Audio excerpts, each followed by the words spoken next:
My name is John Tennell, and I just got back from Tanzania, Africa, about 2 weeks ago. I've been pretty busy since I hit the ground, but I thought I would share my experience with you guys because I take a lot of pictures and videos, and then I post them, and a lot of people are like, hey, I want to take you out to lunch, and I want you to tell me all about Africa, and I'm like, I don't have that much time. I'm a pretty busy dude. So here's my explanation. Just imagine that we're at lunch, and that you're asking me a bunch of questions, and I'm showing you all the pictures and videos because it's going to be the same story no matter how many times I tell it. So Tanzania, a lot of you guys probably don't know, is on the east coast of Africa. It's 400 miles south of the equator, so they roughly get one long season, which is pretty much always the same temperature. It is not hot like Texas necessarily in the summertime, but it is, you know, I guess 60s to 90s every day when we were there. So I'm going to tell you from my point of view what I saw. This doesn't mean that this is everything about Tanzania. I am certainly not an expert. I've only been there for 17 days of my life, and I only saw what I saw out of my own two eyes. So I'm going to share my experience with you guys. If you guys have critical things to say, then please send those messages telepathically, because that way I don't have to listen to them, because I can't pick up, I don't have that receptor in my brain. Will had rented us a Land Rover, and so we got that and we got it all loaded up, and it had a hard time starting, but apparently that's normal when you rent something over in a third world country. So we got that to work, then we drove to our first night, which was in a hotel. It's not what we'd consider a hotel, but nevertheless, that's where we stayed. It was called the Corona House, but it was Corona with a K, so none of us actually got sick from that. It was actually a pretty little place. They had a bunch of stuff growing all around there. They had lots of fruit and palm trees and cool stuff, and so that was pretty to wake up to. Obviously, in Tanzania, you have to worry about malaria, so we started taking malaria medicine 2 days before we left, and then we took it the entire time that we were there, and then we're taking it for a month after we leave because we don't want to get malaria. In the village that we went to, almost everybody had malaria, so we brought malaria medicine with us to help them as well. We were driving to the place that we were gonna be, and then all of a sudden we're like, wait, what's that in the middle of the road? And we stopped, and there's this chameleon. We flew into Tanzania last night, and you know, we had quite an adventure already. But we're just driving along, holy crap, holy crap, holy crap, holy crap. This chameleon is just walking across the road. And so we stopped and did it, right? Pretty cool though. He's coming around. Yeah, let's go get him. So much, look good. Hello, baboon. Would you like to have some grass? Well, you're in luck. There's grass everywhere. Have a good day. Oh, hello, other baboon. Should have just tossed it. So I travel a lot, and people ask me, what is your favorite place? What is the most beautiful place that you've been? And my answer pretty much remains the same. And that is that every place has a beauty of its own, and every person has a beauty of their own, if you look for it. Personally, I think that a real key to happiness is to not constantly compare what you're going through with what you want it to be, or this place compared to that place, or whatever. A key to happiness is just finding the beauty of the place that you're in, finding the beauty of the people that you're with, loving the person that's in front of you, and doing the next right thing. And I think that if you do that, you're gonna be happy no matter what in the world comes your way. So I took a lot of pictures of people when I was in Tanzania. I like to take pictures of people because I think that people are beautiful. I think that all of us are made in the image of God, and that if you brush the prejudice that we have aside, and you just start looking through all that mess and all the lenses that we look through, and just look at that person and go, I see God in you. I see there's beauty in you. There's something that I can learn from you. You may not know the things that I know, but you know something that I don't know, and I want to find that. And so I think that that's an important thing. And so when I see people, I try to take their picture. I try to take their picture when they're not looking, but sometimes, you know, they look. Because when you're not paying attention, that's when your true beauty kind of comes out, I think. You're just going about your day-to-day life, and if somebody can capture that, then they're like, this is a beautiful thing. So here's some people that I think are beautiful. Let me tell you about the guys that went on our trip. It was myself, John Tennell, then James Bedwell, who is a mighty man of God and a prayer warrior, Cullen Robinson, who is also a mighty man of God, a young man, 18, but he's got a great heart. And then Will Hoffman. And I want to take a minute to talk about Will Hoffman. So Will Hoffman was a missionary in Tanzania for 4 years, and he learned their language, and he lived in several different places in Tanzania. And one of those places was in the Hadza Valley, and one of them was in a place called Mbulu. So hey, we're in Mbulu. This is a town in the highlands above the Hadza Valley. And when my wife and I and our daughter lived here, this was the house we would go to once a month for a few days to get vegetables and fruit and to get water and do laundry. So we called this the Red House. It's a little older than it was then, but this was a place of refuge and silence and comfort, and we would come here and rest between our jobs. It was great. We ended up buying 5 tons of corn. That is an entire dump truck filled with corn. So that's enough to feed this entire village for a month. We also brought fruit and vegetables and other food. And we brought, I think, 5 live chickens so that they could hopefully breed the chickens and not just eat them. And then have more chickens there, and a lot of medicine. I think like $2,000 worth of medicine, but $2,000 worth of medicine here will get you like a pill in America, and maybe the doctor will kind of glance in your direction.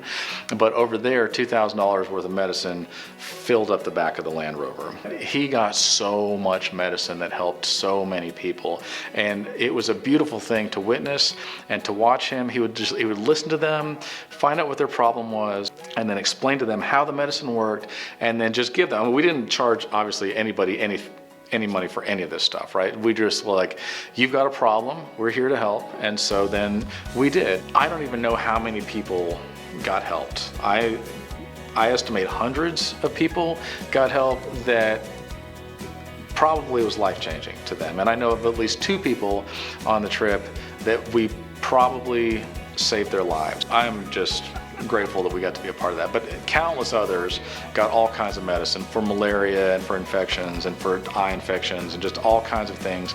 And Will is just so gentle and kind with everybody. And he spoke with them and he made them feel at home. He has a rapport with them because he's been with them on and off for 25 years. And so watching him interact with those people, to me, was a beautiful thing. Almost nowhere that we went had running water. And instead of having running water, they would basically have to fill up cans, jerry cans is what they call them, filled with water, or like water bottles if they would get a water bottle. So if we were done with a water bottle, we would just think to throw it away, but they were like, don't throw that away because we want that. And so the people would come and like take any empty bottles that we had because they could use them. But they would put a little bit of soap in one of these bottles and then a bunch of water, and then they would kind of pour that in your hands. You rub them together and somebody would hold it like a dish underneath you, and then somebody would pour water over top of your hand so you could kind of rinse the soap off. We are on day 4 of our Tanzania trip, and we were having a blast. We're learning a whole lot. We're in the city of Mbulu. And I did want to share something that is interesting to probably people at home. So showering here is a challenge. We're about to not be able to shower for 8 days, I think, which is going to be a bigger challenge because, you know, I care about my hair. So here's how the shower works. We've got the toilet. Mine doesn't work in this particular bathroom. I don't know why. Then your toilet paper would go here. Of course, I don't have any because the toilet doesn't work. So then here's the shower. That doesn't work either. So what they do is they bring you a bucket of scalding hot water. Okay, it's like burn your skin, boil your potatoes water. They happen to leave this other bucket here, so I filled it up with water from the sink.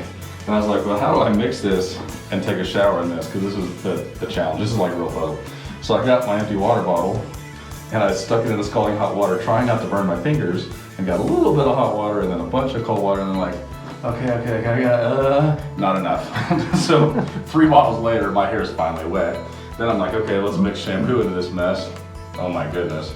So then it was the challenge of like, how do I make enough hot water last through this whole experience? Because it's not like you can go underneath and just do it, right? You got one hand holding it, and you're like, how do I get my armpits clean? It's a real challenge. So we are having a blast. I'm not trying to put anybody down or anything like that. I just think that this was a funny experience. We just happen to be in a place where the showers weren't working. From here on out, we're not gonna have them, but they weren't working and the toilet wasn't working, and I find that to be amusing. So I thought I would share that experience with you. So what's happening here is they take tires and they measure your feet, and he's making a shoe custom. A lot of people over there, I'm not going to say everybody, but a lot of people either don't wear shoes at all and they've got some tough feet. I mean, I've got kind of tough feet because of the stuff I do for a living, but these guys, I mean, it just looks like you've got leather and calluses for feet. But a lot of them also wear these shoes that are made out of old tires. So they get old tires, and these cobblers then cut the tire to the size of your foot, and then they cut into that and they put these straps around out of other pieces of rubber from tires. And then they make shoes out of these old tires. And so James is quite adventurous, and he might have a shopping problem. I'm not gonna judge. He had them make a pair of these shoes for him. And so I'm not gonna show you the whole video, but I did film the entire thing, and it was pretty interesting to watch. And they just sat there and cut this tire and made James a pair of shoes. So, but then everywhere that we went, people were wearing these tire shoes, and that was just kind of a common thing. And that's how you make a shoe out of a tire. That is truly amazing. So the corn we brought, now they're going to divide it up so everyone gets an equal share. So we brought the corn not for the Hadza, we brought the corn for the village or the settlement or the reservation. So everyone here that's part of this settlement will get an equal share. Right now they're talking about how they're going to divide it up? Yeah. Everyone's going to, when their name is called, they'll come forward. They'll get their amount. And then they'll take all that and dump it in a big pile, measure it out. And how much corn is that? 5 tons. Cool. So a bag of that will feed a family for a month. So, and that's a meal a day, so I mean, they don't eat a lot. Still, good deal. Thank you. Yep.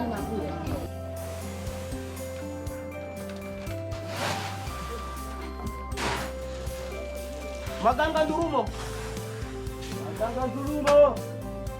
Deputy Joanna. Deputy Joanna. Baby. So this is where we used to live, these trees right here. This was like the big shady spots. We had our house right here. That long branch right there, we had a swing, which was loads of fun because people had never been on a swing. So especially men would come and push the kids off and get on and then start crying because I wouldn't let them off. So it was fun. Who would cry? The grown men Would cry because? they were scared. They'd never been on a swing. It was fun. And look at our view though. This is what we'd wake up to every morning. Mm-hmm. That's a pretty big tree, huh? Big tree. This is a big tree. I mean, I'm a big guy, but you see how big the tree is. And it's pretty cool. It's very cool. And what's it called again, Will? Baobab. Sign. That is Hoffman ingenuity right there. Really? Because they always had the single dome. But we all worked on it and came up with this double dome with a little breezeway. Very cool. Which to my knowledge, I can't prove it, but didn't exist before that. Pretty cool. And so what's that made out of? It's a certain grass together. So it sticks like that, kind of bent over. Mm-hmm. And then they pile the grass on it. It's not really a weave, it's got a couple strings to hold it on. It leaks like the dickens. Sure. The good news is you can cook in it so the smoke evacuates. The bad news is you're cooking in a grass house. It could not be bad. It makes you feel funny. That's funny. So, And then is this their hedge of protection? yes, this is the boma. That way creatures and people don't come. That's true. Like nosy white tourists. You can see the three. Oh, So three this times. house probably was used and is now, like either it's falling apart or they're just starting to build it but having grass. That's where they cook. And this is what it looks like before. I don't know. We gathered it with them, but I don't know really what it is. And that's after. So we're here in Tanzania, and I apologize to anybody who already knew this, but apparently I'm huge in Tanzania. Allow me to elaborate. You see, when I came here, I thought I'd be roughly the same size as everybody else, maybe slightly short. I'm kind of an extra medium kind of guy, but look at their houses. Hey guys, you wanna come on out? They're down in here. There's about 23 Tanzanians that live in here. They are chickens, but still, they're Tanzanians. That's all I gotta say. So, a lot of you have heard the term a hedge of protection. And you know, a lot of times like with Job, then people said, well, Job had a hedge of protection around him, and so the devil couldn't get to him. Well, this is what this means. The Hadza people do this. They take these thorns, which are everywhere, and they make this hedge of protection around, and this is actually the door. So you can move this out of the way and then move it back in the way, and it keeps people out and it keeps animals out, and you know, whatever. So then these are their grass huts over here, which is pretty interesting. But sometimes maybe you're inside your hedge of protection, you're in your grass hut, you're out here, you're like, I don't know what time it is, I haven't got to check the weather today, I need to charge my cell phone. So you put a solar panel up on top of your grass hut, and that way, you know, you can like check your Facebook. Our camp is down here. Go ahead and show them. You can't really see because there's a tree right there, but it's way down there. And we've been looking at this mountain. We've been looking at this mountain, and we wanted to climb it. And I'm going to be honest with you, when I say we, what I mean is me. And all these guys are like, I guess we got to keep him safe. So while we were climbing up, Thomas here, show him. Very smart, very strong. Saw a black mamba, and he killed it with his bare hands and then bit his head off. First he gave it a karate chop and threw it down, and then he kept the snake, and we threw it down the hill, so we're going to eat that later. And so that happened. Anyway, so this is, they got a radio tower over here that they brought in. The government brought that in. And then this is where the town is that we've been. And then as you pan across over here, then that's where our camp is over here. And this is where we've been. So, and then, oh, if you look, we climbed to the very top of the mountain. Sorry, there's another, whatever, 60 feet up there. They tell me that only birds can climb up that high. See, there's one right there. I didn't know birds climbed. They do. They climb with their little, they got little climbers. So they've got their two feet, and then they've got their wings, and they have little hooks on their wings, and they climb up with that. I see. That's how it works. Very cool. And then see the children do this, which makes us seem very less tough because they're doing it basically barefoot in rubber tire shoes. So At the beginning, I would say, oh, hey, yeah, I'm John. What do you do for a living? You know, somebody would translate. And after a while, Will's like, stop saying that, because they don't understand. There's no interpretation. There's no translation for what you're saying. Because they don't do anything for a living. Like, I build houses for a living, I do video work for a living, I'm an actor, I'm an author, I'm a musician for a living. These are things that I do to make money so that I can then go buy things that I want or need. Over there, they don't have that luxury. Where we were, they don't have a job.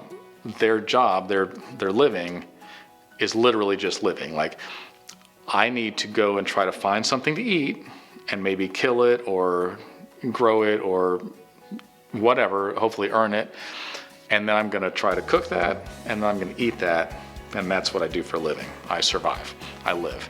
And so it's a different mindset. I didn't see any clocks, I didn't see any calendars. A lot of them don't know how old they are at all. At one point I kind of played this game and kind of guessed everybody's ages, and they had a lot of fun with that, and several people just had no clue how old they were. They couldn't say, I've been alive for 50 winters, because there are no winters. They didn't have a calendar, they didn't have, you know, there's no internet, there's no electricity, there's a lot of them can't read, and so they're just like, you know, they kind of make up a number. I'm 100. You're like, you're not 100, you're 40 or whatever. But something else I found interesting was the fact that most people, and this is even middle class people, if you will cook over an open fire, and they find 3 rocks, and they put those 3 rocks together, and then they can kind of balance a pot on those rocks, and they have the fire that goes underneath these rocks, and then if they want to kind of turn the heat down, if you will, they pull the sticks back away from the center of the fire, and that kind of turns the heat down. Or if they want the fire to be hotter, then they kind of put more sticks underneath there, and then that makes for more heat. And so that is how all the cooking that I saw took place like that. Like, I don't think we saw anybody with an actual stove. in America, we take a lot of things for granted. And one of those things that I've learned is water. Right now it's about to rain here. It looks very cloudy. This doesn't happen very often except if we're here to camp. But water is a valuable, valuable commodity. And am I right? They used to have to walk miles every day, like half their day. 4 hours. 4 hours, one way or both ways? Both ways, 4 hours. So 4 hours round trip? Yep. To get water every day, not clean water. No, so as a result, they just didn't get water. They were mostly dehydrated, didn't wash stuff, didn't bathe, because it was too hard to get. So there is not a water source around here. There's not a lake, there's not a river, there's not a stream. No. And then Will was here, and at the end of his trip, he asked them what do you want? Which we do every trip, and they always say they want the well, but a well is very expensive, so I always ignore them and say, what else do you want? Right. You want like a bracelet?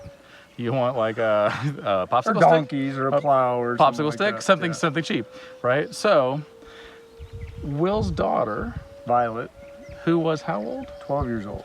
12 years old, says, Dad, We should get him a well. So she went home and looked on World Vision's website, and it said at the time you could drill a well for $3,000. So her and her friends started baking baked goods and then offering them for donations at church, and they raised $3,000. Took them about 6 months. they raised, so a 12-year-old that had a vision, that had the faith to understand how this works, raised $3,000.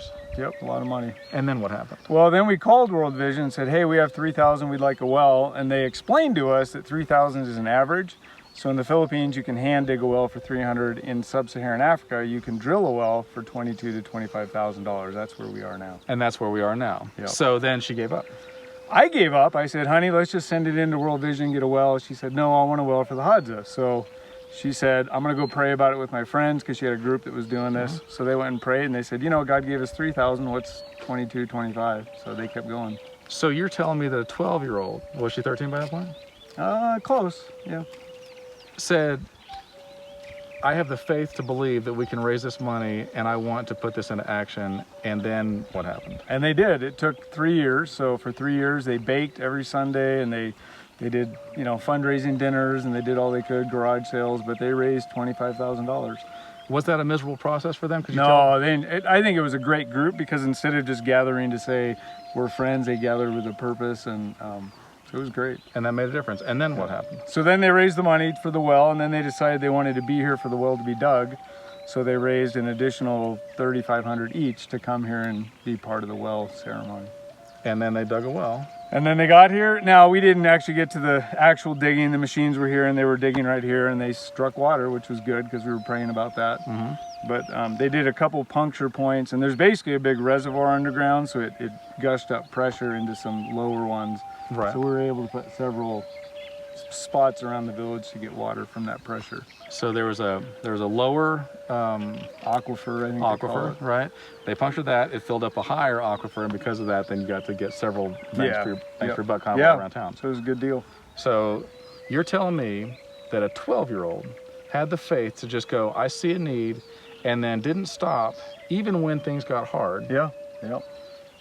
And did something really Herculean. It was. I'm very proud of her. She's a And good changed the whole dynamic of this. Yeah, people don't fetch water anymore. They go down and get it, and then they have time. That means the girls can go to school. They can spend more time on farming. Right. They're cleaner, so they do wash their clothes more, and they drink more, and are not as dehydrated. So it's a really good deal. That is a beautiful story about, you know, the Bible says in James that faith without works is dead, like the body is without the soul. And when I see a lot of people that go, oh yeah, no, I got faith, I prayed about it one time. I'm like, that's cute. But this to me is what faith is about. Faith is about, we saw a need, we believed God, we did our part, He took care of the rest, but we kept doing our part until it was done. Yeah. Right? Hey. And I think that makes all the difference in the world. To me, that's a beautiful story. And right now, it is my understanding that you have a heart for these people. I do. Yep. And it's not proper to toot your own horn. So I'm going to toot Will's horn here for a second. Okay? I'm just going to tell you. I'm tall, I'm good looking, that kind of like that. Will is a beautiful person, and he's humble. But I'm going to go ahead and tell you what Will is. Will is 100% qualified and capable. And he loves these people. Like, I have watched him for the last 10 days, and he loves these people. He knows their language, he knows their culture, he's well respected by them. He goes anywhere around, and people are like, Willie, Willie, Willie. They know who he is, right? He has helped them for decades. And Will has a calling on his heart to be with these people, because yesterday we were told that Christians come and they say, oh yeah, you need Jesus. And like, here's some trinkets or whatever. We're out of here, good luck. Or they ask for money like denomination dues or something, right? But Will has it on his heart to come here and be with these people. And his family does too, they love it, right? And it's effortless, and I watch it and I'm like, you were made for this. Like, you were 100% made for this. you're qualified, you know the language, you know the culture. Like, it would take so long to get somebody just to the point where you're at right now. And it costs so very little, relatively speaking, to get you here, that it is my heart's desire, has become my heart's desire since we got here, to make a way for you to be here. That'd be great. Right. And I think not be here all the time, but be here to help them, because they need to be able to stand on their own 2 feet. So my dreams would be they'd have a Bible in their own language. Yep. They'd have not a church building, but they would gather together and have some training to do that. Right. And then also just community development. They would learn just what's available here and how to get the best life out of this system. And it's difficult to do that when you come for 2 weeks. It is. It's hard. It's Right. hard. We're just trying to set up our own camp. Right.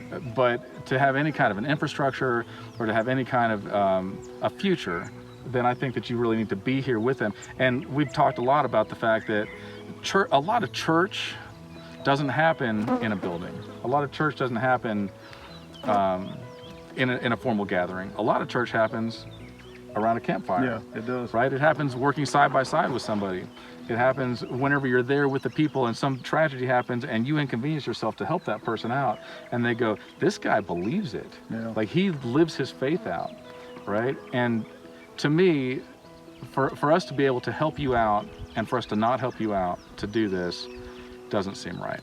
So what I'm asking for, and we haven't worked out the logistics, is that if you feel the least bit compelled, if you have any money set aside and you're like, I wish that there was some worthwhile thing that I could give to, I promise you this is not going to some big organization. This is not going to get sucked up in administrative fees. This is going to go straight to literally helping Will to help these people. And I can't think of a better investment in eternity than to do that. And so if you find it on your heart, you get in touch with me or get in touch with Will, and we will find a way, because I think just the way that Violet wanted these people to have water, Will wants these people to have a life. And he told me I would be here for the rest of my life and just be with them and love them, even if none of them came to Jesus. Am I wrong? Yeah, true. And when you love somebody that much that you're willing to sacrifice yourself and invest your entire life into them, I think that's a beautiful thing. And I am honored to be a part of that, and I will not rest until we find a way for you to do this. So, I like it. yeah, you rock, Will Hoffman. It's New Year's Eve 2020, and I know what you're thinking. How else could we make this any more exciting? Stop, Colin. All right, so how else could we make this any more exciting? I'll tell you. Hold on, hold on. We got backpacking food. We did eat backpacking food. That's not the highlight of our day. This morning we climbed this mountain. As we're climbing, we see a black mamba right next to us in a tree. We fight it off for a bit. Thomas he pulls back. No, don't show him. Thomas pulls back a bow and arrow. He's ready to kill his black mamba. We go to the top. We see this crazy lizard. Then we come back down. Same black mamba's in the tree. Thomas is ready to kill him. We're there. It's crazy talk. Then we're like, we should get a goat to celebrate. This is Will's idea because he's cool like that. We walk 3 miles through the rain. We stop in some place. There's this goat who's peeing right now. Then we're like, how do we get this goat home? So this kid grabs this goat by the back leg and is like, "Mah, mah, mah." And we're like, how in the world are we gonna get this goat back through the mud and everything, right? so we don't know. We're like, we wish we had a rope, but we're too stupid for a rope.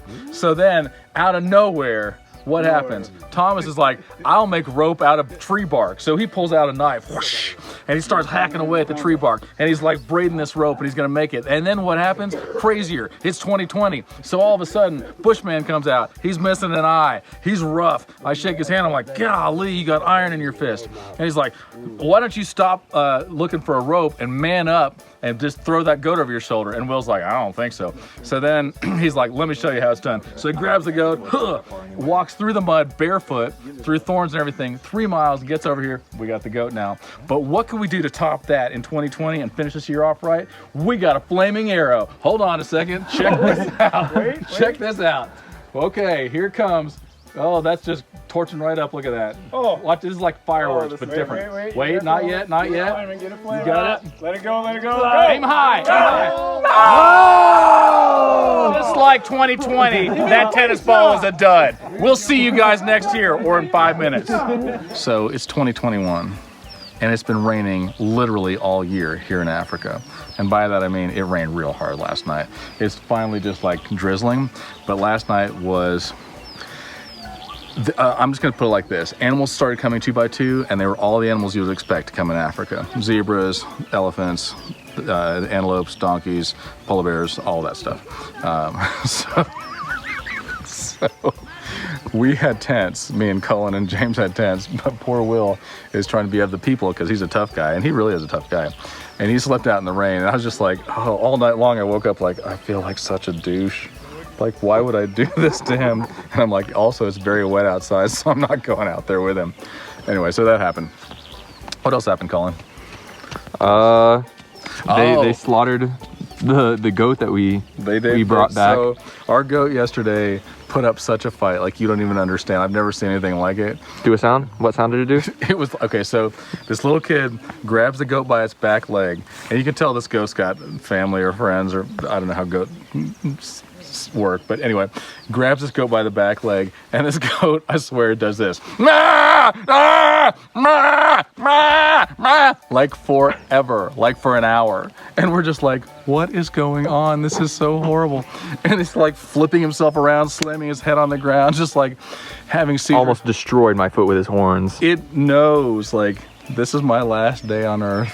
So Bushman throws it over his shoulder. He's tough. He brings it back. And we go to bed thinking the goat's gonna last till today, but apparently, like right after I went to bed, they were like, the hippie's gone to sleep, let's kill the goat. So they did, and now they're cooking backstrap over there. I think they're gonna start eating it here in a second. Colin's starting to get hungry. His mouth's watering, it's kind of gross. Anyway, what else? What else going on? We're going to a meeting today. We're gonna go through a meeting. Oh, Will stepped in poop. Human poop. They don't dig holes or use toilet paper, and so Will has done that. We haven't showered in, I don't know, I guess 2 weeks or however long. We've been gone for 8 days. I think we haven't showered in 3 weeks. I'm not good at math. We basically become animals. That's really all I can say, but we are actually having a really good time. We've done a bunch of cool stuff. It's been really an adventure, and we're loving it. What's the matter, Colin? I need some floss, man. There's stuff stuck in my teeth. I've got this. You, sir, are a dentalman. Did you say a dentalman? A dentalman and a scholar. Hello, John. Hey, so we're here at the Hadza Convention Center. It's quite a hike. First we had to drive. We got stuck in the mud, ran through a river. Will saved us. We had to get our winch onto a tree. A buffalo came and helped us out. Maybe some of that might be exaggerated. I only exaggerate like 500% of the time. But we're here at the convention center, and we're about to have a very important meeting with a bunch of Europeans. They're coming in on a private jet to talk to us about being eco-friendly. So it's important to know balance and what the word irony means. All right, love you, bye. All right, I want to talk about the Tanzanian shilling here for a second. So the Tanzanian shilling, $1 American dollar is worth 2,300 Tanzanian shillings. So we got a significant amount of cash that we brought to buy all this food, medical supplies, and everything else. And by the time we were done with it, we had to change it out. We had 23 million shillings in cash. We had bricks and bricks and bricks of Tanzanian cash that was basically worthless. And we're walking around with this football, we call it a football, this large fanny pack type of a thing, filled with bricks of cash. And everywhere you went, you're like, how much for the candy bar? They're like 5,000 shillings. You're like, I don't know what that is. Here's 5,000. Oh, it's $2. Okay, cool, whatever. So I've been to several countries where the American dollar and the local currency is astronomically different. And every time I'm like, this is why minimum wage is not $15 an hour. Because if you do that, and this is a quick lesson in economics for you, okay? And I know everybody's gonna have their opinion because you want to make more money and everybody should have all these things. But here's the way that it really works, okay? If you say now everybody makes $15 an hour instead of $7.25 an hour, and that's the minimum wage now, well then the people that own the companies that employ those people are like, well, my cost just doubled. So now a burger that was whatever, $5 is now $10 or more, because now not only do I have to pay them more, but I also have to pay more unemployment and more workman's comp and all the things that go along with that, all the taxes and everything else that go along with that.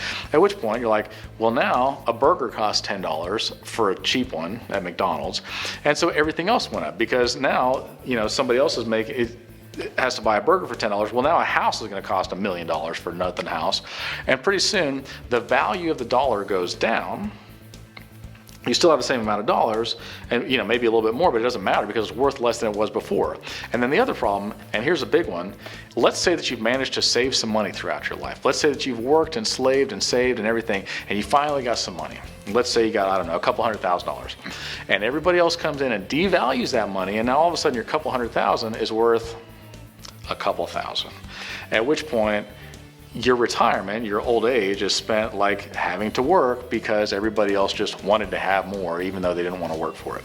So that's all I'm going to say about that as far as economics go. But I'm telling you, as living proof of being in countries that are like this, it is unbelievably harsh. You're just like, how much paper do I have to carry around so I can buy salt? We went along a lot of rough terrain. We got stuck in the mud several times. We went through riverbeds. So we were very dirty and very stinky. And our feet were very muddy. And at one point I was sitting and I looked beyond Will's feet and I saw everybody and he was speaking to them. And I remember the scripture that said, how beautiful on the mountains are the feet of those that bring good news. And I thought about how gross our feet were at the time. And yet God says that our feet are beautiful on the mountains, and the mountains are beautiful. Our feet are beautiful on the mountains when we bring the good news of Jesus to people. So I've had a theory for a long time that whatever in the world you need, in general and at the moment, is provided for you. Allow me to elaborate. So the American Indians believed that wherever there was a problem, wherever there was a bad thing, that right next to that was the antidote for that problem. Okay, so for example, I'm very allergic to poison ivy, and I found out that wherever poison ivy grows, there's something called jewelweed that grows very near to that. And so if you look and you see poison ivy, you look around again, you're going to see some jewelweed. And so once I found this out, there came a point and I was like, oh man, I'm in poison ivy, and in sandals or whatever. And so it's already rubbed up on me, and I'm like, I'm gonna be itchy for weeks now. This is gonna be horrible. And I was like, there's gotta be some jewelweed around here. And I looked, and sure enough, there was. And so I took a bunch of jewelweed and rubbed it all over my legs, and I got in the water and rubbed it all off. I didn't get poison ivy. Okay, so this is probably a bad analogy because I'm not really a gamer, but when you play a video game and first you start and they're like, okay, so you don't know anything about anything, so take the C stick and move forward. And you're like, I don't know how to do that. And I'm like, just move it forward. And it's not going to let you go to the next level until you move it forward, because you got to learn how to move it forward. And then you do. And you're like, okay, cool. Now pick up that thing. And you're like, I don't know how. It's like, push the X button or something. So you push the X button, you pick it up, and like, see, that's how it works. Let's try this again. And you push the X button, and sure enough, you pick up enough things, and they're like, good, you're moving on. So then at that point, you don't need like the triple swivel grip ninja kung fu kick, right? Because you can't even figure out how to use your stupid body yet. But once you get better, you're going to need that ninja double flip kick, whatever in the world it is. But until that moment, you will not need it. But once you get it, you will definitely need it, because it's part of how the game works. And I realize that life is not exactly a game, but I do believe that anything that we need, if we look, it is provided for us, okay? And you could say, well, that's just a dumb theory, and maybe you're wrong, and maybe I am. But for years now, I've been like, I strongly believe this, and every time I've got a problem, I'm like, okay, I need this thing, but what is there around here that will work like that thing? And when I look, I'm like, oh, there's that thing. And then sure enough, like with some struggling with some work, we overcome whatever the problem is, because the answer is right there in the middle of the problem. Like what we need is provided for us. And so I think that that's a pretty cool thing. So in Africa, the reason I'm saying this is that in Africa, these people, anything in the world they needed was all around them anyway, right? I need to have a shelter, and they're like, well, there's sticks and there's grass, and they made it. I need a better shelter. Well, there's sticks and there's mud, and they made it. And they're like, I need a better shelter, and they're like, well, there's rocks, and we can mix concrete with it, and look, we can, make you a concrete house. And they're like, we need something to hunt with. They're like, well, these sticks, they're very, very strong, and you can make bow and arrows out of these. You can take this, and you can take the tendon from the thing that you shot, and then make the bowstring out of it. And I was fascinated to see how resourceful all these people were, as far as like, they would just look around and go, we need this, and they'd look around and then there's a thing, and they'd modify it, and like, I just made an instrument. And I'm like, how did you do that? And so to me, that was really exciting to see how they took what was all around them anyway and modified it to make it useful for what they needed. And so I have a tremendous respect for people to do that. I've noticed, and I realize that this is going to sound super racist, and I don't mean it that way, but I think it's okay to say nice things about people as overgeneralization. When I work with people that are Mexicans, especially like Mexico Mexicans, not born in America Mexicans, I am fascinated with the fact that they can just look at something and go, oh, you need to build a house? It's okay, I've got this stick and these 3 rocks and whatever. I'm like, you're not gonna be able to do it with that. And then they do, and I'm like, how did you? I bought all these expensive tools, and I got all this training and YouTube videos, and I've got, decades of experience. I'm like, it's okay, I just get this stick and some rocks, it's okay. And then they do it, and it's beautiful, and it's like square and level and looks good. I'm like, how are you this resourceful? I feel like an idiot next to you. So I don't mean that in a racist way. I mean that in a, like, I'm trying to compliment you way. But same thing was true in Africa, is that they were just like, I need this thing, and they modified something, and then they made it work. And I just think that that's, I respect that a lot. I've tried out for Survivor 17 times now, okay? And I've watched, after about 9 times trying out, my girlfriend's like, hey, have you ever watched the show? I'm like, no. And she goes, maybe you should watch it if you're going to be on. I was like, good point. So I watched it. Anyway, the moral of the story is that sometimes on Survivor, you're like, are you ready for another 39 days of suck? And you're all like, yes. Well, I guess we'll eat dirt and sleep in the rain again. And then all of a sudden, like, surprise, pizza party! That's what happened to us today, okay? We woke up on the dirt next to a fire. An antelope came into our camp last night and was all like, or whatever sound antelopes make. Then the guys in the tribe it's a true story. The guys in the tribe were like, we're gonna go and kill the antelope in the middle of the night. I'm in my tent like, what's that sound? It was somebody trying to kill an antelope in our camp. Anyway, we drive. How long do we drive? From 7 in the morning? It was at least 6 hours all in all. Oh no! Way more than that, like we 8. drove from 7 a.m. till 6 p.m. I'm on the hour break. 11 hours. We drove 11 hours. It's not 11 hours. It was 11 hours. We didn't try. Was it really? Yes, dude. Yes. No wonder All I'm day. feeling this way. We drove 11 hours. Almost all of it was off-road. And I'm not talking a little off-road. I mean, like, we went through rivers. We went through mud. We were getting whipped by thorns. Like, it was a rough day. We got some, then we went to a village, we helped some people out and gave them medicine, and that was really nice. And then somebody there was like, hey, I need to get to the hospital. And so we drove them 1,000,000 miles, in dirt miles, kilometers, whatever, to a hospital, and we got them where they, and we're thankful for that. So then we're like, okay, so this was a lot longer trip than we thought, and now we're gonna have to drive all night long to get back to the dirt. And then Will goes, you guys were pretty cool sports today. Let's just stop in here and get like some chai tea. And we're like, yeah, that's cool, whatever. And so we're like, we're the dirty dudes. We're like, we'll be back on the road in 5 minutes or whatever. Just try to get our drinks. Incorrect.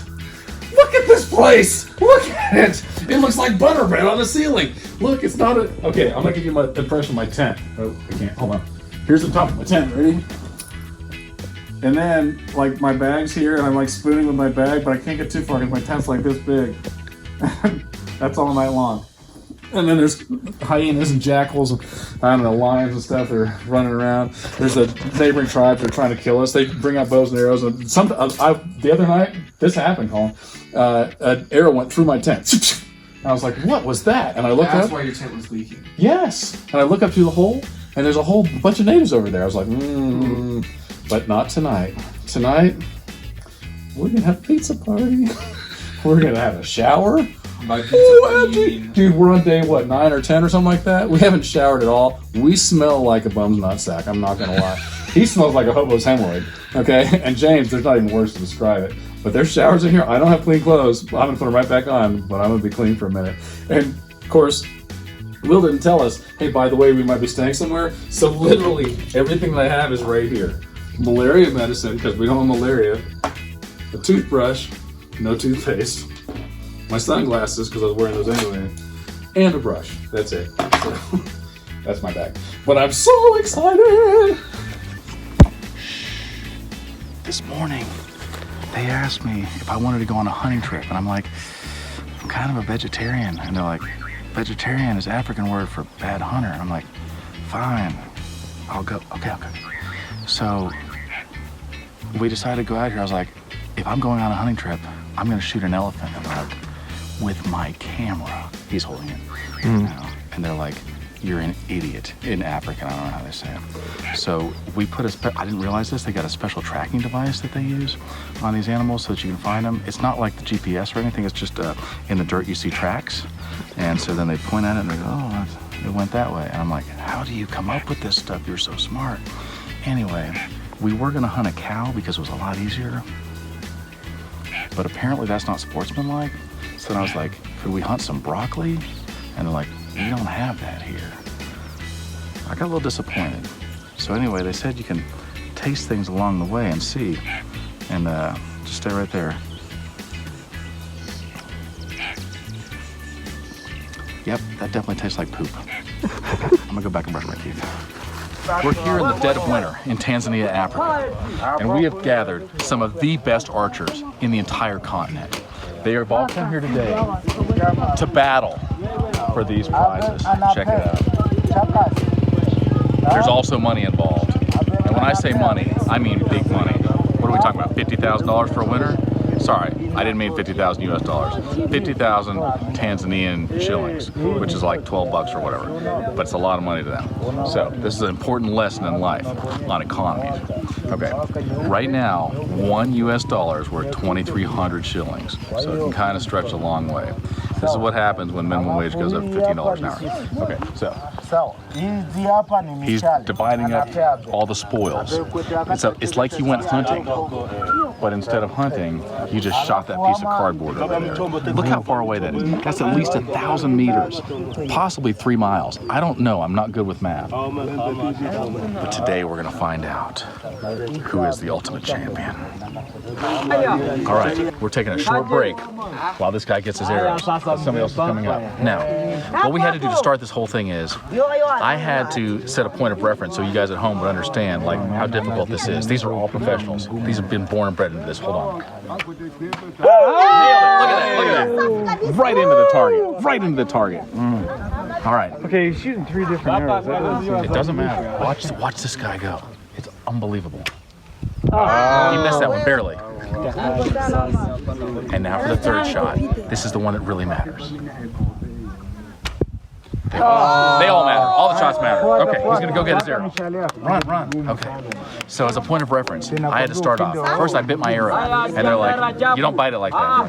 Okay, whatever. So then I bent it a lot, and they're like, no, you want it to be straight. I'm like, darn it. Okay, so then I held it back, and they're like, the arrow goes the other way. I'm like, okay, hold on a second. So then I pulled it back, and I was like, okay, it's about 1,000 meters, maybe 3 miles or whatever. And I shot, and it just went straight into the ground. So that's how a normal person would do it. But these guys are professionals. Now look, half of people in all the world are below average. But these people are all above average. They're all experts. It's unbelievable. It's all like one big fish's cycle, or however that's said. It's fishes, right?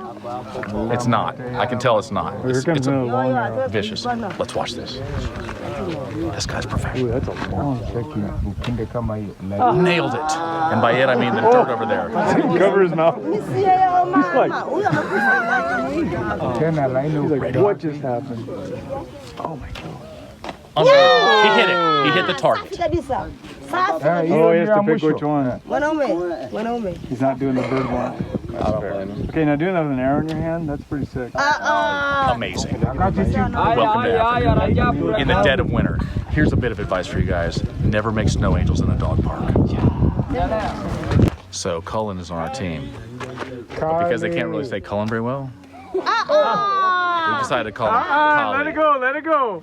Now you just know to go higher. Yeah, now you know. They call him Collie. Let it go. They've changed his last name to Flower. Now he's Cauliflower. You gotta win our money to get home. Nailed it. By it, I mean the dirt and the grass. Okay, third shot. Let's see. Hey, Collie, one more shot, one more shot. Come on, Mazunga. Hey, use the force. Close your eyes, you'll be amazed. Yeah. Draws back. Nailed it! Every single shot, he got right into the dirt. Good job, Cauliflower. James Bedwell, ladies and gentlemen. Probably one of the best hunters that Africa's ever seen. Who is a Mzungu, and that means a white dude, or European, either way. Watch him draw back. Nailed it. First shot, right into the dirt. Thanks, jerk. Thanks, jerk. All right, hold on. Ready? Here we go. The crowd is hushed and awe. And by that I mean, don't hit them all anyways. they're not. Ready? Yeah. He draws back. And then, with such seriousness, he misses. Unbelievable.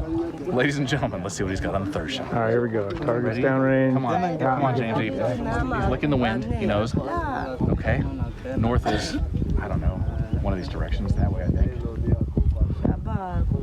And here he goes. Draws back. You want to go next? What he said. Yes! He missed it! Ladies and gentlemen, Will Hoffman. He doesn't know how to draw back, it's fine. He uses his wallet to hunt, just like me. Ready? Here he goes. Draws back, and he makes it 4 yards, ladies and gentlemen. 4 yards. That's about 12 feet in American terms. Okay, ready? Here we go. Yards are an American unit. I know that. That's why it's funny. Ready? And okay. He did get into the dirt, and that's good. There's literally dirt everywhere. Congratulations, Willie. Congratulations. All right, we've got the scorekeeper here. He knows literally everything. You're going to interpret. Are you ready for this? Okay. Tell him we want all the Mzungu to add our points together. Tell him. He's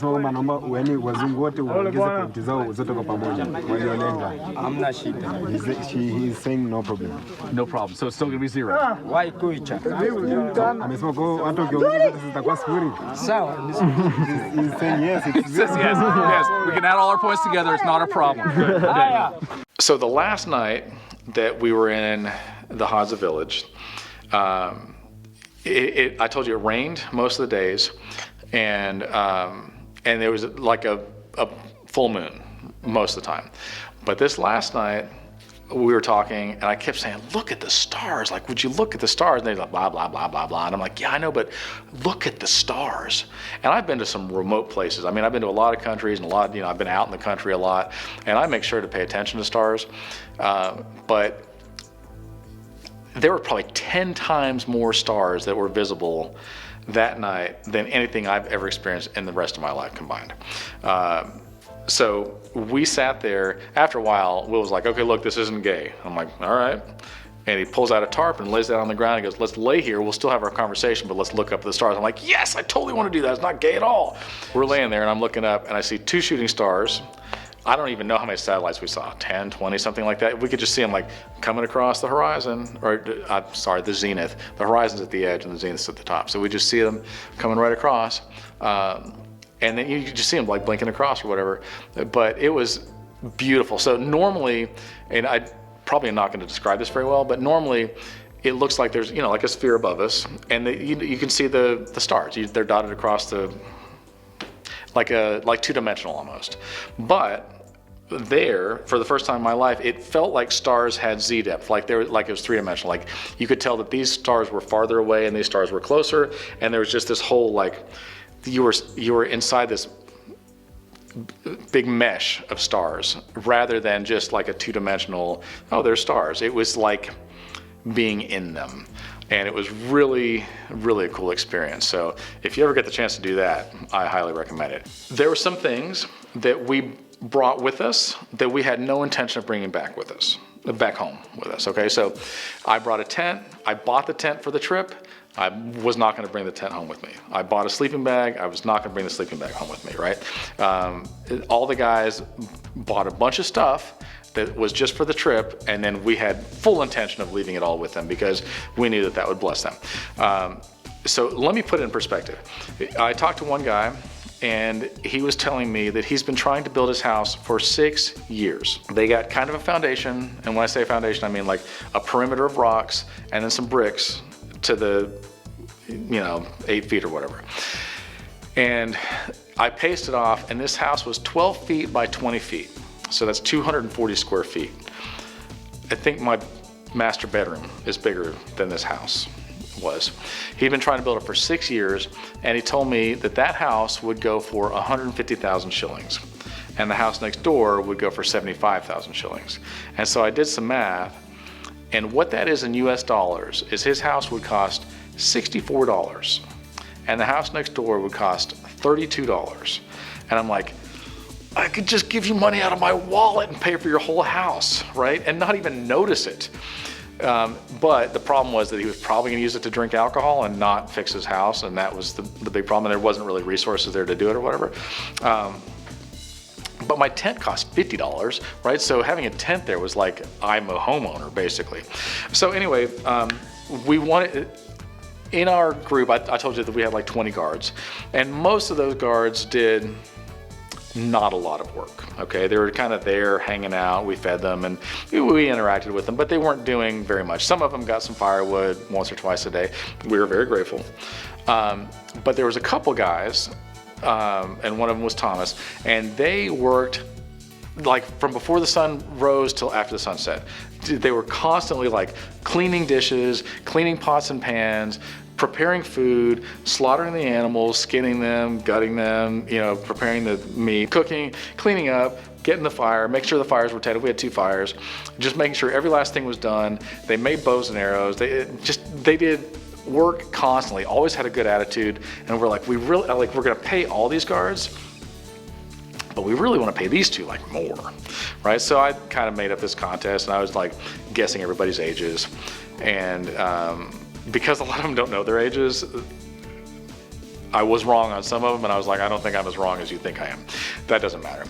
Anyway, I said, okay, now you guys guess how old I am, and they all guessed, and Thomas guessed it right on. And everybody else was all over the board. They were 20 or 30 years one way or the other. I'm like, nope. But Thomas guessed my age like to the number. And so I was like, what a perfect opportunity. It was the day before we left. And so I was like, okay, so Thomas wins, and now you get your choice. And I went up to him personally. I said, you can have my tent or my sleeping bag. And he's like, can I have your tent? And I'm like, yeah, absolutely. And he was happy. Like, he just like, his smile just was like ear to ear. He was so happy. Like, I have a tent now. Like, I don't have to sleep out in the weather. And I'm like, cool, I'm happy for it. I wasn't gonna take it home anyway. But he was so happy. Well, anyway, the next day, James had a bigger tent. And James was like, hey, Thomas, what do you want? And he's like, I kind of want your tent. And so then I had this dilemma, like, man, I gave him a tent, and now James gave him a tent. He can't sleep in 2 tents at once. That's silly. I guess he'll just sell it or whatever. You know, he deserves it. I don't care. But when we came back to camp later on that day, Thomas had told Will, and Will told us, that it wasn't right that he had 2 tents and nobody else had any tents. He was like, I shouldn't have more than everybody else, and so you guys just leave what you're gonna leave, and we'll divide it up amongst ourselves. And I was like, wow, that is really admirable. So I don't know if this happens to everybody, but let's just say you're just sitting in Africa, you're about to go on a safari, and you're like, oh, this is a great place to have a picnic. And so you get some bread and peanut butter and stuff, take a look at it, and you get some honey, and you're like, yeah, I'm just gonna have this. And you sit down, and you're like, okay, let me just get out the knife. And right then, a monkey drops out of the tree, grabs a whole loaf of bread, and darts off within a second, like, and he's gone, and so is your bread. Because that just happened to us. Okay, hold on. He's right over there. You see him? He's eating the bread. He's watching your. Yeah, he's watching my interview. He's laughing with his friends. Got your bread, got your bread. Karma, monkey. Karma.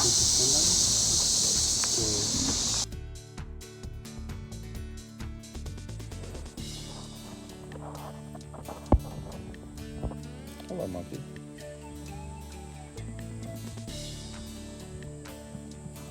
Yeah, how do you see?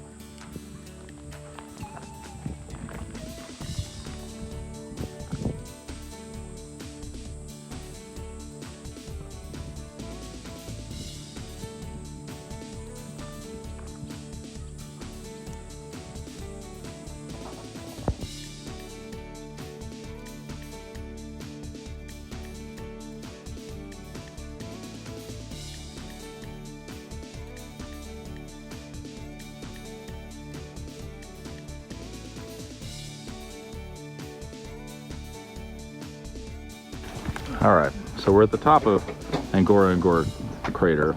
This is a big crater that happened because, I don't know, a meteor hit it or something from outer space. This is breathtakingly beautiful. So we're here in Ngorongoro Crater, and this thing is pretty rock and roll. So if you go to Tanzania and you don't come here, I feel like you're robbing yourself. So this thing, we've looked into it, is 1,800 feet deep, which is pretty deep, and it's 60 miles wide roughly. It's like 56 miles wide roughly, and it's about 3,200 square miles inside of it, and it is filled with exotic animals. I mean, they're just everywhere. There's herds and herds of zebras, and what else have we seen today? Wildebeest, Cape buffalo. Yeah, gnu's, all kind of crazy birds, everything. So Hippos. Yeah, hippos. There's just everything you can imagine, and they just don't even care about us at all. So it's pretty rock and roll. We were hoping that we'd see a leopard up in here, but they're very difficult to see. So we have not seen those. You got anything else you want to talk about, Cully? Not really, but it's pretty cool out here. It is pretty awesome. Definitely awesome. We saw a road. So you go around the rim for a bit. And we saw a road, and I thought it said decent road, but instead it said descent road.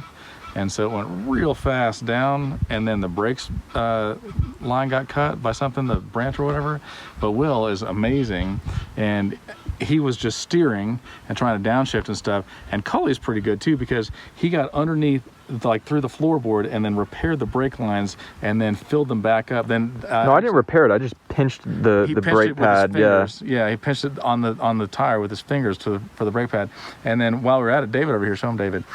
David reached around the hood, popped it while we're going down the hill with no brakes, and then reached in there and filled it up. He had some brake fluid with him, filled it up with brake fluid, and they tied it back. And I was like, why would you have brake fluid? And he said, and I quote, "I think I'm addicted to brake fluid, but I can stop anytime." And right then we'll hit the brakes.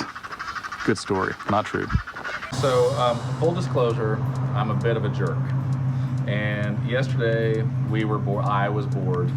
And so I was like, hey guys, we're gonna do a scavenger hunt. And they're like, we're not interested. And I'm like, cool, I'm gonna tell you the list. Now I'm gonna explain to you guys as we go why the scavenger hunt was so important and ironic. The first thing on the list, mud. It's literally everywhere. This is gonna be like a 4-second scavenger hunt, okay? The next one, people wearing brightly colored clothes. Also literally everywhere. Somebody wearing a shuka. Now a shuka is like a lot of times it's red, like the Maasai. It's usually like a red, maybe like a plaid looking blanket sheet thing that they wrap around themselves. Literally everywhere. What else is on there, James? Potholes in the road. There's not a road without potholes. The whole thing is just a bunch of potholes and there's a little bit of road in between. 2 straight guys holding hands. Allow me to elaborate.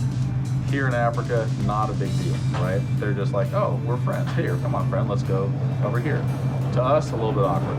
So, funny story. Will was here, and they had seen some elephants with the natives, not natives, whatever, with the Hadza people, and these elephants were making a baby. And so then the next day, they saw 2 guys holding hands, and the Hadza were just like, whatever, 2 guys holding hands. And then Will's like, but this is different because they're gay. And these people are like, they're gay? And he's like, yeah, and he's trying to explain, but there's no way to translate it. And so finally he says, like the elephants, and they're all like the elephants, which is hilarious. Okay, what else was on the list? We needed to find Mzungu. Now, you probably don't know what that is. Mzungu are white people, or European people. Mzungu is the singular, Wazungu is the plural. That was a pretty hard thing to find. Then we had to find a chain store. That was dead last on our list. That was like when everything else is gone, there you go. We also need to find animals in the road. Not hard. Every road is filled with animals. Also, people walking in the road. That was another thing. Also, not difficult. What was the last thing on the list? You remember? It was equally as stupid.